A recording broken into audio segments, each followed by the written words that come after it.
This is activist Mazen Al-Hamada recounting all the ways in which he was tortured inside a regime prison. They broke my ribs, he says. He would jump up and come down on me. I could feel my ribs snapping. He is then asked in this documentary how he feels about his tormentors.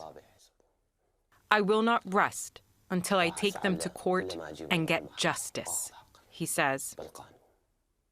This image, tears flowing from his haunted eyes, made Al-Hamada the face of Syria's torture victims, and inspired drawings by US-based artist and friend Mark Nelson. That just bore into my soul.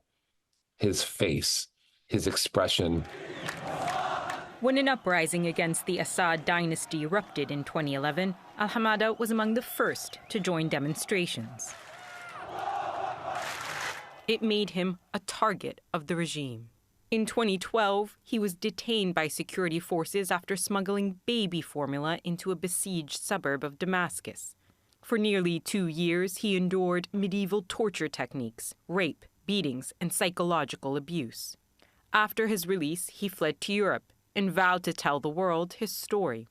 He spoke to journalists, met White House officials, appealed to U.S. lawmakers, but nothing changed. Mazen felt defeated and homesick, his friend and a fellow prison survivor told us. When he got out and lived in this world, he's seen that the world doesn't care. And that's the only hope he had to live for, that the world would care enough to go and save the cellmates that he left behind. He flew back to Damascus in February of 2020 and was almost immediately forcibly disappeared. Again, Nelson began to draw. This is the only way I can think of as an art person to keep his memory is to every week, every other day, every month, draw him. His fate unknown until rebels took control of Damascus and burst open Syria's prisons. Images of Al-Hamada's body surfaced online, too gruesome for us to show. He was killed inside the notorious Saydnaya prison and his body dumped at a nearby hospital, his family says. Just 1 week before his dream of a free Syria was realized. But his testimony against tyranny is everlasting.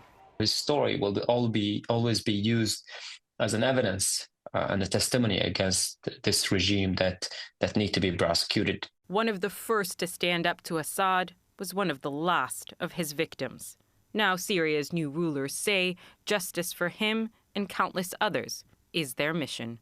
Salma Abdulaziz, CNN, London.